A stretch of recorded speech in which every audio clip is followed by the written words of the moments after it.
Hello friends, Shashi Agarwal channel के अंदर मैं doctor Shashi Agarwal welcome you all. तो आज का जो हमारा सब्जेक्ट है वो है अकाउंट। इसके अंदर हम basic terminology of accounting Hindi के अंडरस्टैंड करेंगे। तो ये वीडियो स्पेसिफिकली जो बच्चे हिंदी मीडियम के हैं उनके लिए बनाया गया है।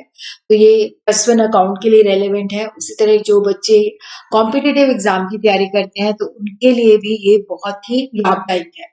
अगर आपको मेरा ये प्रयास सही लगता है तो मेरी वीडियो को लाइक कीजिए, शेयर कीजिए और मेरे चैनल शशि अग्रवाल को सब्सक्राइब कीजिए। इसी तरह ये मेरी ऐप है, एडुसम ऐप है, जिसको आप गूगल प्ले स्टोर से डाउनलोड कर सकते हो। ये जो ऐप है कॉमर्स, इकोनॉमिक्स तथा मैनेजमेंट स्टूडेंट्स को काफी सारा फ्री स्टडी मटेरियल और काफी सारे फ्री मॉक टेस्ट प्रोवाइड करती है। उसी तरह काफी सारे अकाउंट्स के हिंदी और इंग्लिश के स्ट्रक्चर कोर्सेज भी यहाँ पे अवेलेबल है। तो सबसे पहले हम देखते हैं व्यवसाय का मतलब क्या होता है। देखो, जब भी हम बिजनेस करते हैं तो हम बिजनेस इसलिए करते हैं ताकि धन को पैदा किया जा सके। जैसे हमारा जो है मैन्युफैक्चरिंग इंडस्ट्री भी हो सकती है, जिसके अंदर हम कच्चे माल को खरीदते हैं और पक्के माल को बेचते हैं। और इसी तरह जैसे किसान जो है अनाज का उत्पादन करता है तथा मंडी में सेल करता है। इसी तरह जैसे बना बनाया माल हम खरीदते हैं और आगे बेचते हैं। तो बिजनेस हम इसलिए करते हैं ताकि धन को कमाया जा सके, रोजी रोटी को कमाया जा सके। अब हम देखते हैं व्यवसाय इकाई और मालिक के बीच में क्या किस तरह से हम उसको परिभाषित कर सकते हैं। देखो, जो बिजनेस के अंदर पैसा लगाता है, जो पूंजी निवेश करता है, उस व्यक्ति को हम प्रोप्राइटर कहते हैं। देखो, यहाँ पे क्या होता है कि वो व्यवसाय का संपूर्ण लाभ प्राप्त करने का उसको पूरा अधिकार होता है, क्योंकि वो बिजनेस के अंदर जो जोखिम होते हैं, रिस्क होते हैं, उसको भी सहन करता है। लेकिन जब हम अकाउंट्स की भाषा के अंदर जो व्यवसाय इकाई है और जो मालिक है, जो बिजनेस है, जो प्रोप्राइटर है, उनके अंदर अंतर माना जाता है। देखो, बिजनेस के अंदर जब हम रिकॉर्ड करते हैं, अकाउंट्स बनाते हैं, तो जो सिर्फ खर्चे हमारे बिजनेस के साथ संबंधित होते हैं, जो आय हमें बिजनेस की एक्टिविटी से होती है, उनको ही रिकॉर्ड किया जाता है। जो प्रोप्राइटर के व्यक्तिगत खर्चे होते हैं, व्यक्तिगत इनकम होती है, जो बिजनेस के साथ नहीं होती, उसको हम रिकॉर्ड नहीं करते। तो प्रोप्राइटर के अंदर जो वो बिजनेस के अंदर लेके आता है, उसको पूंजी कहा जाता है और पूंजी जो बिजनेस के लिए लायबिलिटी होती है। तो वो जो प्रोप्राइटर है वो पूंजी नकदी के रूप में भी ला सकता है, वस्तुओं के रूप में भी ला सकता है। जैसे उसने अपनी पर्सनल कार जो है बिजनेस के लिए दे दी, मशीनरी दे दी, फर्नीचर दे दी, तो वो पूंजी जो है कैश के रूप में भी ला सकता है तथा वस्तुओं के रूप में भी ला सकता है। तो बिजनेस के लिए क्या होती है, लायबिलिटी होती है, दायित्व होते हैं। बट अगर प्रोप्राइटर जो है बिजनेस से अपने पर्सनल खर्चे के लिए पैसे लेता है या वस्तु लेता है, तो वो ड्राइंग कहलाती है। तो बिजनेस के लिए एसेट होती है। देखो, पूंजी जो होती है उस धनराशि को पूंजी कहा जाता है, जिसे प्रोप्राइटर बिजनेस के अंदर लगाता है। इस राशि से वो बिजनेस शुरू करता है। देखो, प्रोप्राइटर जो है बिजनेस के अंदर पैसे की फॉर्म में भी लेके आ सकता है, कैश की फॉर्म में भी लेके आ सकता है, वस्तुओं के रूप में भी वो पूंजी लगा सकता है। और पूंजी जो होती है बिजनेस के लिए लायबिलिटी होती है। ड्राइंग आहरण। देखो, अगर बिजनेस से वो अपने पर्सनल खर्चे के लिए पैसे लेता है, आप देखो जैसे बिजनेस वो चला रहा है, ठीक है, बिजनेस का जो बिजली का बिल है वो तो भरेगा ही भरेगा।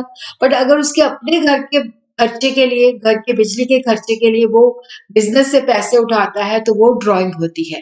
अगर बिजनेस से वो अपने व्यक्तिगत खर्चों के लिए पैसे लेता है या चाहे वो वस्तु लेके जाता है अपने घर के लिए, तो वो ड्राइंग कहलाती है।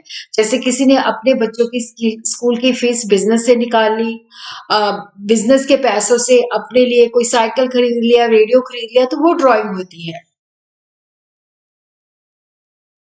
एसेट, जिनको हम संपत्ति कह सकते हैं। देखो, संपत्ति का मतलब होता है आर्थिक स्रोत, जिन्हें हम मुद्रा के रूप में व्यक्त कर सकते हैं। संपत्ति का मतलब होता है जो बिजनेस का खुद का है और जिसका मूल्य होता है। और देखो, यहाँ पे जो एसेट होते हैं व्यापार को चलाने तथा आय को पैदा करने के लिए उनका प्रयोग किया जाता है। तो इसलिए हम कह सकते हैं कि संपत्तियां वो स्रोत है जो भविष्य में लाभ पहुंचाती हैं। जैसे कि मशीनरी है, भवन है, भूमि है। देखो, जो संपत्ति है वो दो प्रकार की होती है, एक होती है स्थायी संपत्ति, एक होती है चालू संपत्ति। तो अब हम देखते हैं कि स्थायी संपत्ति क्या होती है। स्थायी संपत्ति वो होती है जिससे हम बिजनेस को करते हैं, और जैसे बिजनेस के अंदर हमने कोई चीज बनानी है तो वो स्थायी संपत्ति को यूज करते हैं, जैसे मशीनों का प्रयोग है, भूमि है, भवन है, फर्नीचर है।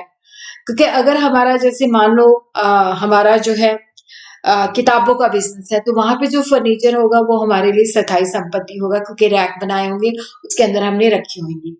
तो स्थायी संपत्तियां होती है जिनसे हम बिजनेस करते हैं, इसको हम बेचते नहीं है, ये हम खरीदते हैं बिजनेस के अंदर काम करने के लिए, तो इसको बेचा नहीं जाता, इनके साथ बिजनेस किया जाता है।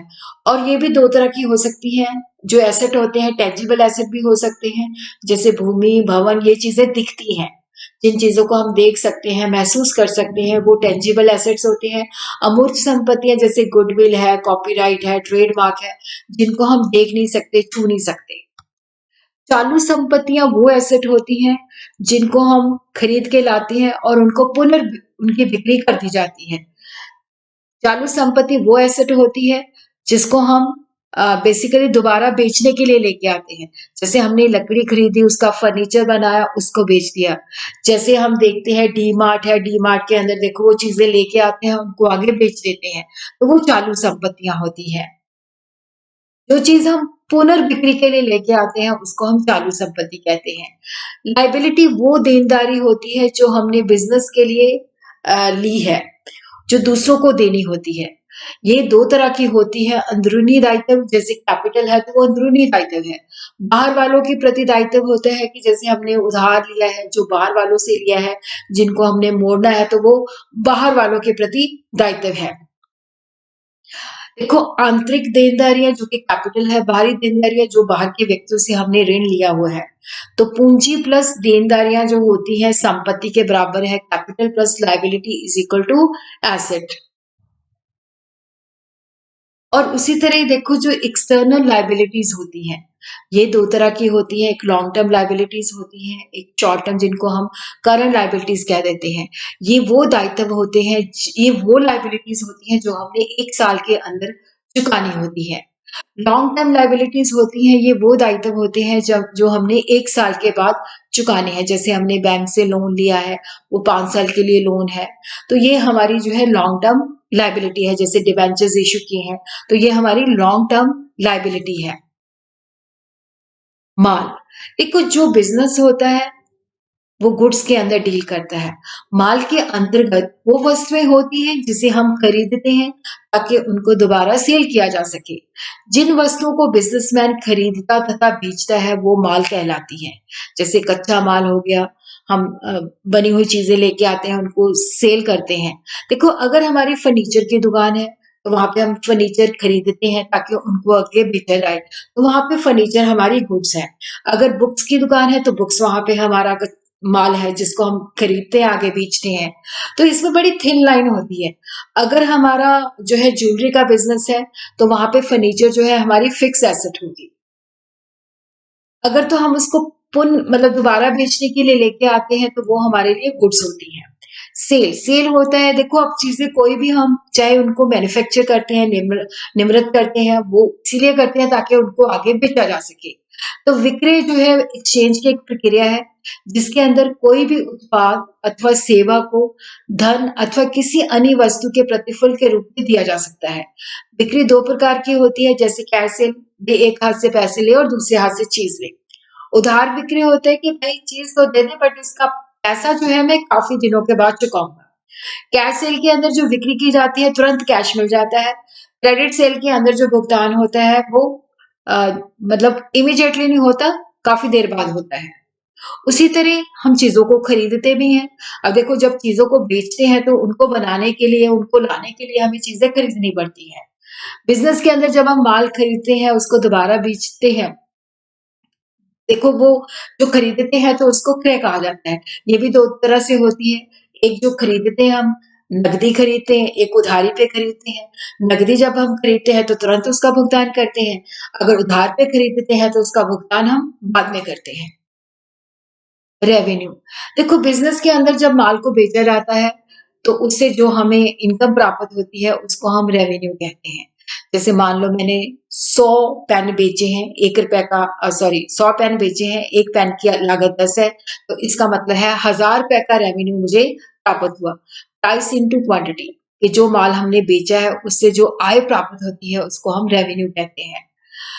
खर्चा, जिसको व्यय कहते हैं, किसी माल और सेवाओं को बनाने और विक्रय करने में जो लागत आती है उसे खर्चा कहते हैं। इसके अंदर हम इन चीजों को शामिल करते हैं, जैसे किराया है, वेतन है, कमीशन है, विज्ञापन के ऊपर खर्चा है, कच्चा माल हम लेके आते हैं, विक्रय के माल को बनाने की लागत, समय के अनुसार जो हम मशीनरी यूज करते हैं तो वो समय के साथ घिसती रहती है, तो उसकी घिसावट को भी हम लागत के अंदर शामिल करते हैं। पूंजीगत खर्चे वो होते हैं जो स्थायी संपत्ति को खरीदने के लिए करते हैं, उनको हम पूंजीगत खर्चा कहते हैं। ये बार-बार हमें नहीं खर्च करना पड़ता है। इसका जैसे हमने मशीनरी खरीदी, आज की डेट में पैसा लगाया, लेकिन वो मशीनरी हमें कई सालों तक काम करेगी। तो यहाँ पे हम जो पूंजीगत खर्चों के अंदर वो खर्चे भी शामिल होते हैं, जैसे मशीनरी को हम और इम्प्रूव करना चाहते हैं, उसकी एफिशिएंसी को बढ़ाना चाहते हैं ताकि उसके मूल्य में वृद्धि की जाए।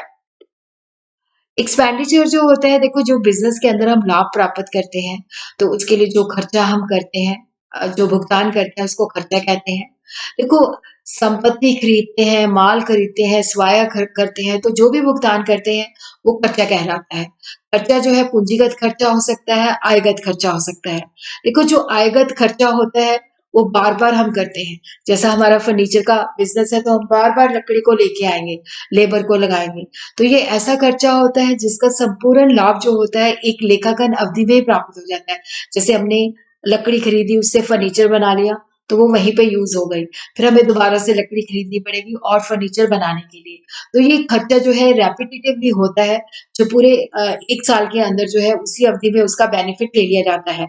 उसी तरह हम देखते हैं कि जो पूंजीगत खर्चा होता है, जिसका होता है कि किया तो आज जाता है लेकिन इसका लाभ कई वर्षों तक लिया जाता है। जैसे हमने मशीनरी खरीदी, खर्चा तो भई आज किया है, लेकिन इसका बेनिफिट हमें कई सालों तक मिलता है। लागत, लागत होती है कि जब किसी निश्चित वस्तु पर या उसकी क्रिया पर मतलब उसके ऊपर की जाती है। यदि हम किसी वस्तु तथा सेवा को प्राप्त करते हैं, उसके बदले में जो भुगतान करते हैं उसे हम लागत कहते हैं। ये मुद्रा के रूप में तथा अन्य साधन के रूप में भी हो सकता है। लाभ, व्यवसाय में होने वाले लेन-देन के द्वारा होने वाले प्राप्त मौद्रिक लाभ से है। जैसे हमने एक वस्तु को 20 में बेचा, उसकी लागत 15 है, तो हमें ₹5 का लाभ प्राप्त हुआ।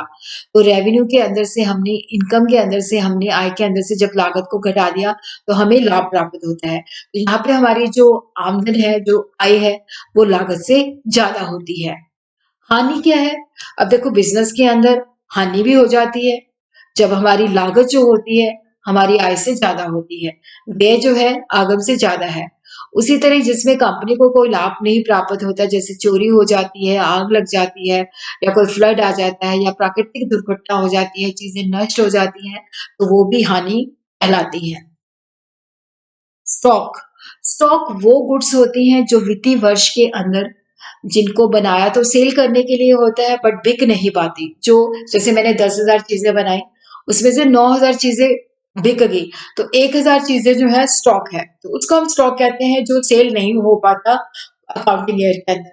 वर्ष के अंत में जो हमारे पास स्टॉक बच जाता है, उसे हम क्लोजिंग स्टॉक कहते हैं और वही स्टॉक जो है अगले वित्तीय वर्ष के लिए ओपनिंग स्टॉक हो जाता है। तो देखो जो रहतिया की टाइप होती है, टाइप ऑफ इन्वेंट्री है कच्चे माल का स्टॉक और जिसके ऊपर थोड़ा बहुत काम हुआ है जो अभी मतलब पूरी तरह से बना नहीं है, उसको वर्क इन प्रोग्रेस या चालू स्टॉक कह देते हैं। और जो फिनिश गुड्स होती हैं, जो बन चुकी होती हैं, जिनको हमने अभी बेचना होता है। तो बाकी जो है हम अगली वीडियो की के अंदर करेंगे। तो अगर आपने शशि अग्रवाल चैनल को सब्सक्राइब नहीं किया हुआ तो डू सब्सक्राइब माय चैनल।